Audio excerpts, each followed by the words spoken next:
Hello, आप सभी कैसे हैं। मैं ललित शर्मा आपके अपने यूट्यूब चैनल पर आपका स्वागत करता हूं।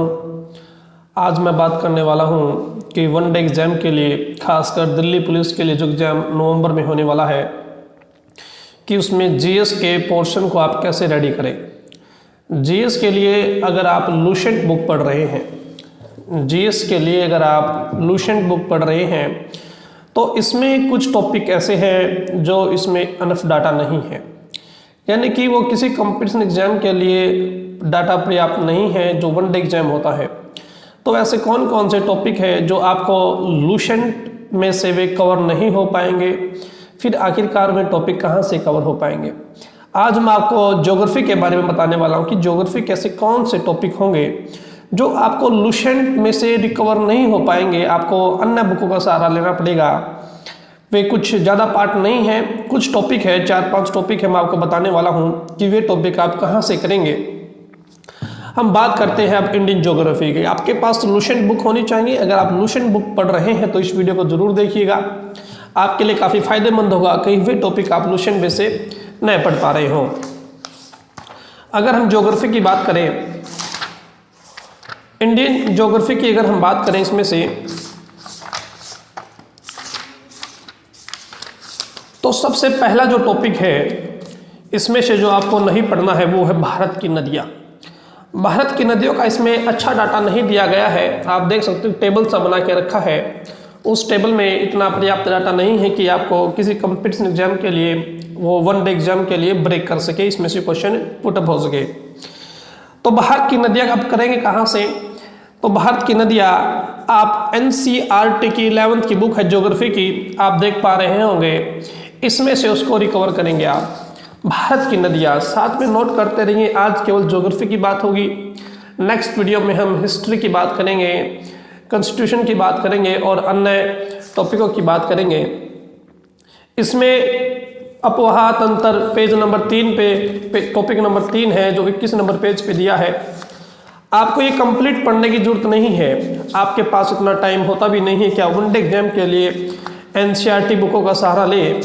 लुसेंट उसके लिए काफ़ी है, बट कुछ टॉपिक ऐसे हैं जो आपको इसमें से रिकवर नहीं हो पाते हैं। ये है आपका अपवाह तंत्र, भारत की नदियाँ। इस टॉपिक को पढ़ने के बाद मैं गारंटी देता हूँ आप किसी भी लेवल के पेपर में बैठ जाइएगा, नदियों के टॉपिक से आपका क्वेश्चन गलत नहीं होगा। चाहे वो वन डे एग्जाम हो या यूपीएससी प्री भी हो, चेक कर सकते हैं आप प्रीवियस डाटा को लेकर, उसको आप आसानी से परख सकते हो। और साथ में जो एसएससी घटना चक्कर की बुक होती है उसमें से आपको प्रश्न लगाने होंगे। ये बात तो कन्फर्म है कि मैं पहले एक लुसेंट के बारे में वीडियो बना चुका हूँ कि हाउ टू प्रिपेयर लुसेंट, कि मैंने उसके में बता रखा है और काफ़ी बेहतरीन वीडियो चल रही है, आप उसको जाकर देख सकते हो कि मैंने कैसे कम्बिनेशन बताया है कि लुसेंट के साथ कौन सी बुक कनेक्ट करे ताकि आपका हर क्वेश्चन मतलब बिल्कुल ओवरऑल सिलेबस कवर हो जाए, ताकि जीएस में आपका कोई क्वेश्चन न कटे। तो इसमें से आप करेंगे भारत की नदियाँ, अपवाह तंत्र, आपको टॉपिक मैंने बता दिया है। भारत की नदियाँ इसमें से आप नहीं पढ़ेंगे लुसेंट में से। फिर है भारत की जलवायु। भारत की जलवायु टॉपिक नंबर 6 दिया है लुसेंट में, भारत की जलवायु। अब भारत की जलवायु को फिर कहाँ से करेंगे? भारत की जलवायु भी आपको एनसीईआरटी 11th की बुक है ज्योग्राफी की, उसमें से करना है। भारत की जलवायु भी आपको उसी में से करना है, इस बात को ध्यान रखिएगा। लुसेंट में कुछ खास डाटा नहीं दिया इसके बारे में। तो 2 टॉपिक हो गए, भारत की नदियाँ और भारत की जलवायु, जो आपको करनी है। भारत की मिट्टी टॉपिक है और भारत की कृषि है। भारत की मिट्टी को भी आप एनसीईआरटी में से कर सकते हो 11th की बुक में से। और भारत में कृषि के बारे में ना कुछ फैक्चुअल डाटा दिया गया है, मतलब फसलों के बारे में डाटा नहीं दिया गया है कि धान की फसल के लिए क्या क्या ज़रूरतें होती है, जलवायु हमें कैसी चाहिए। तो उसको आप टेम्परेचर कितना होना चाहिए, उसको आप या तो 11th की एनसीईआरटी में से पढ़ सकते हो या 9th की एनसीईआरटी में से भी इसको आप रिकवर कर सकते हो। 10th की एनसीईआरटी में, 10th की जो एनसीईआरटी बुक है भूगोल की, भारत के समकालीन, उसमें से आप इसको कर सकते हो। 3 टॉपिक मैंने बता दिए आपको, भारत की नदियाँ और भारत की जलवायु और भारत की मिट्टी, जो इसमें से इनफ डाटा नहीं है। अब टॉपिक नंबर 10 है भारत के खनिज संसाधन। ये काफ़ी डिफिकल्ट डाटा माना जाता है। भारत के खनिज संसाधन टॉपिक नंबर 10 है, लुसेंट में पेज नंबर 109 पर दिया गया है।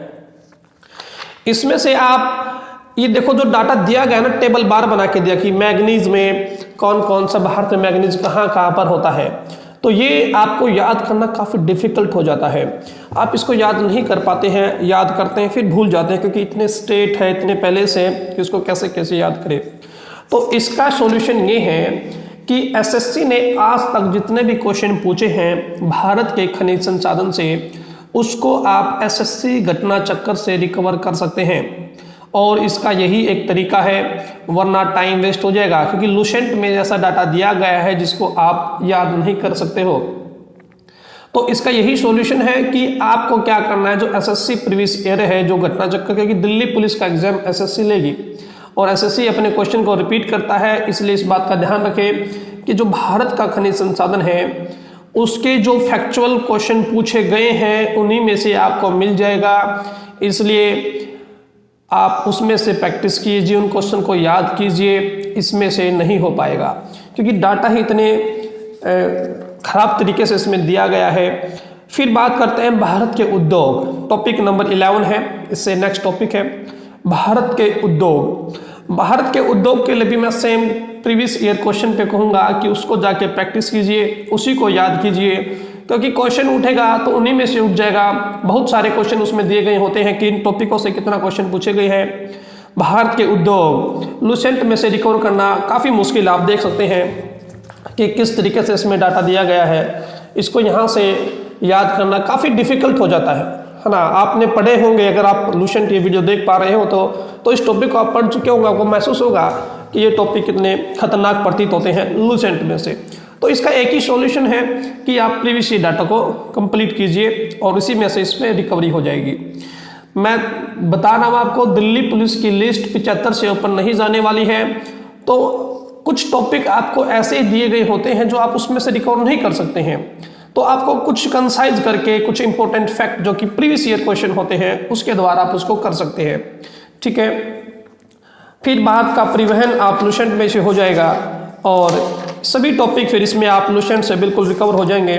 तो मुख्य रूप से जो हमने टॉपिक की बात करी है, भारत की नदियाँ, भारत की जलवायु, भारत की कृषि में कुछ पॉइंट ऐसे हैं जो आपको उससे रिकवर हो जाएंगे। 10th के एनसीईआरटी से आप बिल्कुल आसानी से कर सकते हैं। और फिर भारत के खनिज संसाधन की बात करी है और फिर भारत के उद्योग की बात करी है। ये 5 टॉपिक ऐसे हैं जो आपको लुसेंट में पर्याप्त डाटा नहीं मिलता, आपको अन्य बुक की हेल्प लेनी पड़ती है। एनसीईआरटी से मैंने आपको 3 को चैप्टर बोले हैं, भारत की जलवायु, भारत की नदियाँ 11th एनसीईआरटी में दिए गए हैं, उससे बाहर कहीं नहीं जाएगा पर्सन।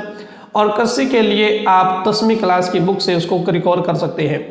और जो भारत के उद्योग है और भारत के खनिज संसाधन है, ये एसएससी घटना चक्कर की जो प्रीवियस ईयर बुक है उसको बिल्कुल आसानी से उसमें से आपको क्वेश्चन मिल जाएगा, इस बात की गारंटी है।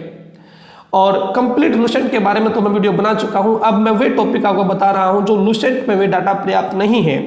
तो आज ज्योग्राफी के, इंडियन ज्योग्राफी के बारे में ये बात मैंने बताई आपको कि इंडियन ज्योग्राफी के ऐसे टॉपिक आप कहाँ से रिकवर करें, और इस बात की गारंटी है ये करने के बाद आप इंडियन ज्योग्राफी का कोई प्रश्न गलत नहीं करेंगे। अब बात करते हैं वर्ल्ड ज्योग्राफी की कि वर्ल्ड ज्योग्राफी को हम कैसे कवर करें। वर्ल्ड ज्योग्राफी में जो कुछ डिफ़िकल्ट जो डाटा पड़ता है, जो अनुभव आपने भी किया होगा, उसमें सबसे पहली पॉइंट तो महाद्वीप है कि महाद्वीप को हम कैसे याद रखें। इसमें इतना डाटा दिया गया है, एशिया महाद्वीप है, अफ्रीका है, दक्षिण अमेरिका है, उत्तर अमेरिका है, यूरोप है, अंटार्कटिका है, ऑस्ट्रेलिया है। तो इसको याद करने का सबसे आसान तरीका मैं आपको बता रहा हूँ कि आपके पास एक एटलस मैप बुक होनी चाहिए। ये एटलस मैप, इसमें से आपको करना क्या है कि आपको बस 15 मिनट, डेली के 15 मिनट क्या करेंगे, आप प्रत्येक कॉन्टिनेंट का डेली के बेसिस पर 15 मिनट निकाल लीजिए मैप के लिए। आपको वो रीड करना है बस। जैसे ये एशिया का मैप है, आपको इसको रीड करना है। जब आप इसको कम से कम भी 10-15 बार रीड कर चुके होंगे तो आपको ये महसूस भी नहीं होगा कि आपको कब वर्ल्ड ज्योग्राफी के कॉन्टिनेंट याद हो गए हैं।